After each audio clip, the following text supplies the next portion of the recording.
Hey, shalom, shalom, Yasharallah. Let's start by giving all glory, honor, and praises unto Yahweh, Bahasham, Yahweh Shai, Bahasham, Rakah, Kodash. Double honors to the elders and apostles of Great Millstone and teaching move well. Peace and salutations be to hopeful elect.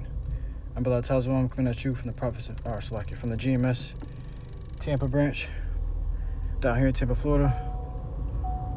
Okay, this lesson's going to be going into the dollar is done. Okay, going into recent events. All right, and based off of this quote too. All right, from the page called Conscious. I believe you can find them on Instagram. Type in Conscious on Instagram search bar. You'll find the page, and you can find this post where it says China says the dollar's days are numbered. The Iran war accelerated what had been building for years.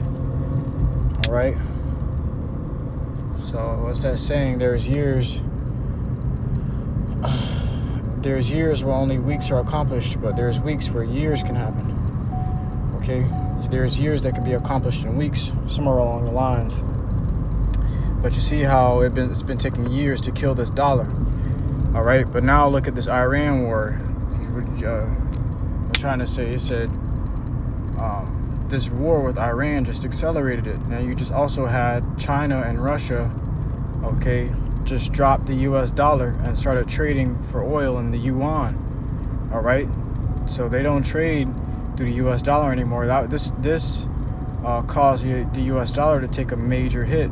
All right, and you're about to start feeling it in your pockets, in your grocery stores, all right, at the gas tank. You're about to start feeling it everywhere. Okay, so we're in a time now where things are just going to get worse and worse and deteriorate more and more. All right, and your dollar is going to lose its purchasing power. Okay, so that power that the dollar has is going to lose more and more strength. Meaning, what cost you 99 cents? What is a 99 cents honey bun? Okay, may come up to what, $3-4? All right, because it's going to start costing these businesses more to pay or to buy these products, so they're going to start charging you even more.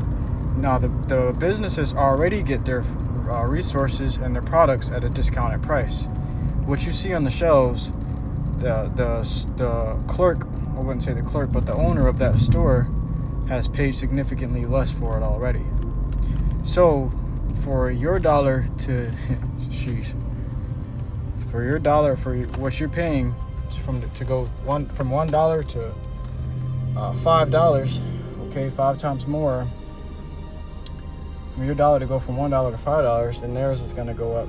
For them to buy a $1 product may cost them $2 or $3, and they're going to sell it to you for $5. Okay, so you see how it trickles on down. It's only going to get worse until these people are begging for and rioting in the streets for some type of new money system. Okay, here they're getting to a point now where these people are going to start begging for a new money system. And what Esau do? He gonna stick their ass with that chip and dip, man. That stick a wick. All right.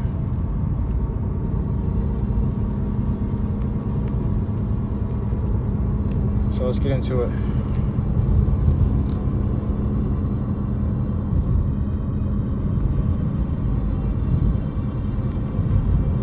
In the book of Ecclesiastes, chapter 7, verse 12, for wisdom is a defense, and money is a defense.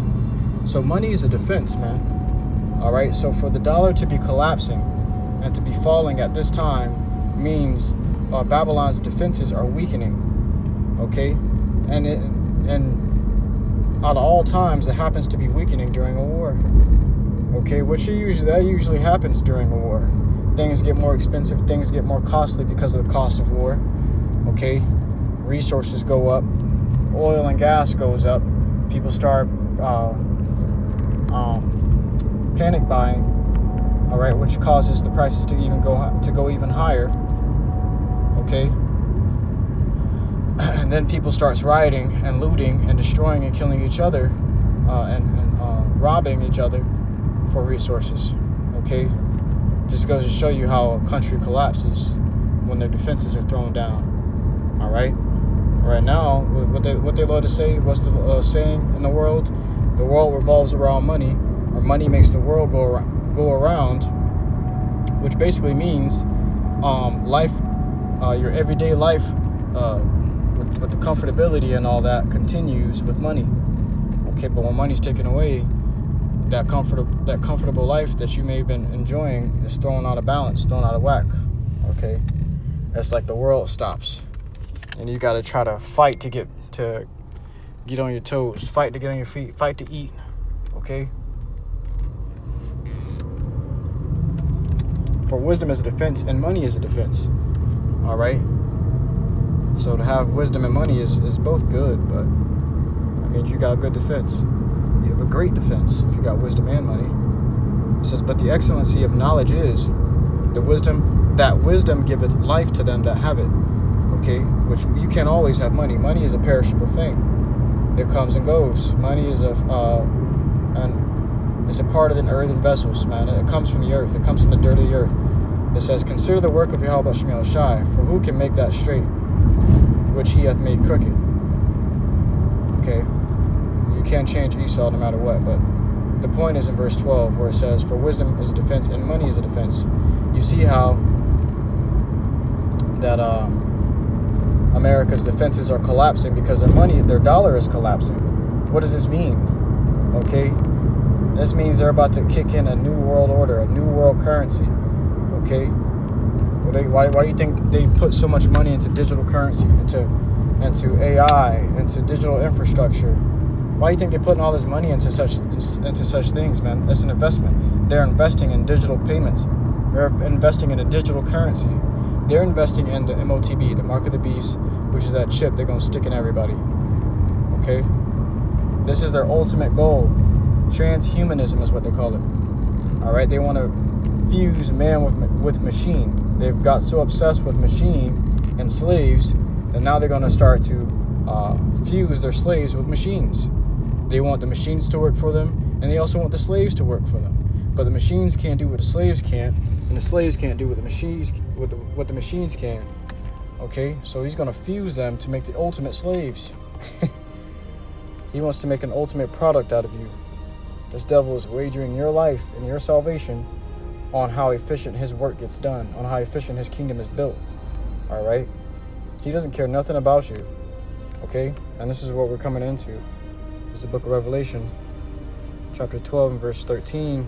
Salakia, chapter 13 and verse 15. Salakia. And he had power to give life unto the image of the beast, that the image of the beast should both speak. He has that power right now. Okay? You think he got proof, or you think he had to get permission to send troops over there to the east? You think he needed permission to send bombs over there? You think that the whole country had an option to vote on it, that Congress got to vote on it? Okay, that the court systems got to vote if he should send missiles over there or not, if he should send ice throughout the streets, basically his own personal military. Okay, you think he needed permission to do all the things he's doing today? No, he didn't. All right, he's utilizing what that guy called,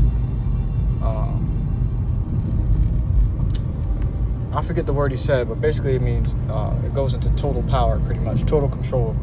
He's utilizing that right as a president. Okay,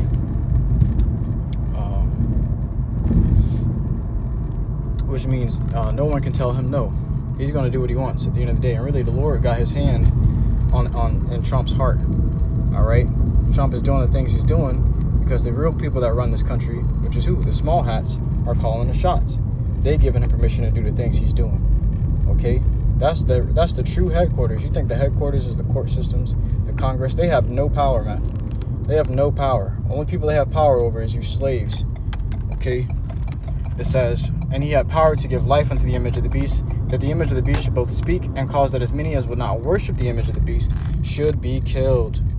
Okay, so these guys are trying to create, which you actually had someone come on an interview talking, asking, I think it was asking Tucker Carlson, you don't believe that there could be an AI Messiah? Why won't there just be an AI Messiah?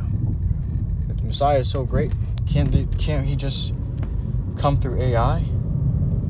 How do you know the Messiah didn't return through AI? So they're putting this idea in your head already that their artificial intelligence is going to be the Messiah.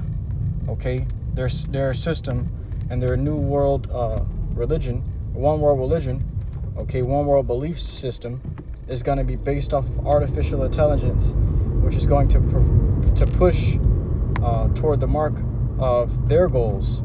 Okay, a lot of people go to ChatGPT to confide into ChatGPT. People go to ChatGPT just to figure out how to conversate with somebody. People go to ChatGPT to figure out how to get better credit scores, to figure out how to get out of a bind, to figure out if what they're doing is right or wrong. These people are beginning to worship ChatGPT. People have committed suicide under ChatGPT's advice. And guess who just bought, I think they said 50% of ChatGPT, maybe even more. They probably bought the whole shit out.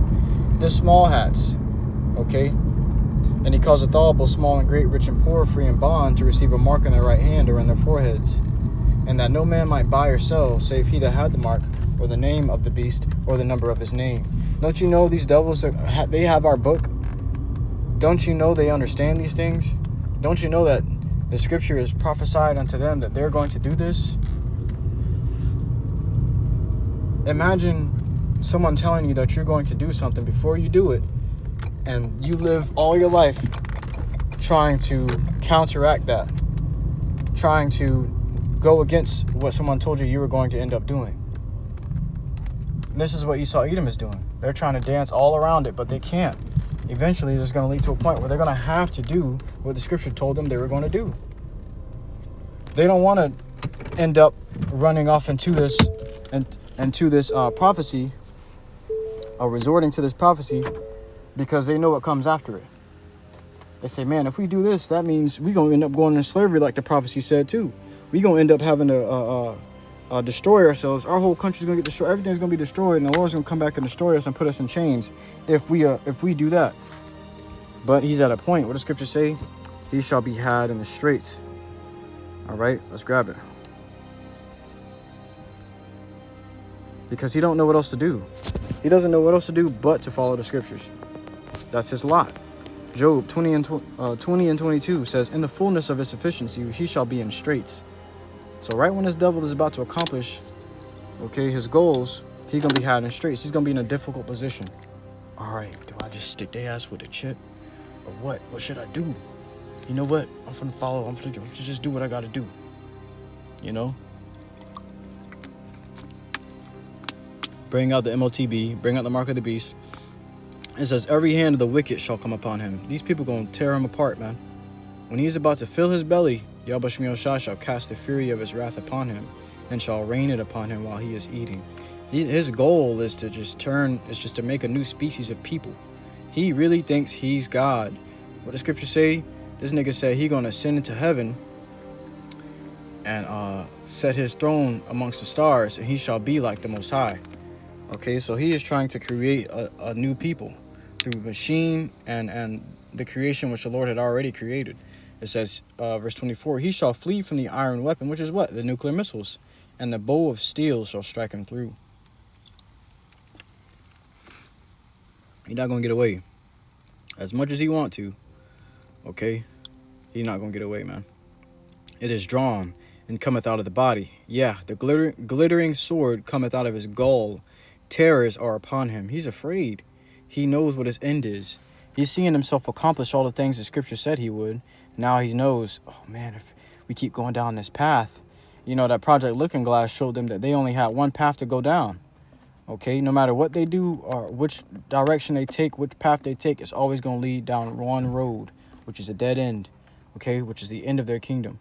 And it's going to end up there at the same time. No matter which path you take, which route you take, how you try to prolong it, how do you know, whatever you do, it's going to end up at that dead end sign at the same exact time that it's supposed to, the appointed time. As the scriptures say, the end shall still come at the appointed time. You know?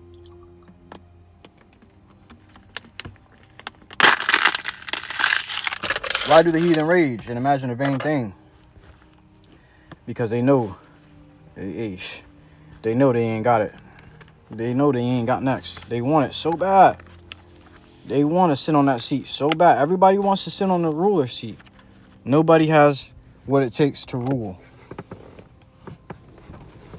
Okay? Nobody knows how to rule the earth properly, but the Lord is about to give that to someone profitable very soon, which is Yahweh Shai. So with that, I truly hope this lesson was edifying to Akim and Atwath, who listen in truth and sincerity. To next Shem Yisrael, I give all glory, honor, and praises unto Yahweh, Bahashem, Yahweh Shai, Bahashem, Akakwadash.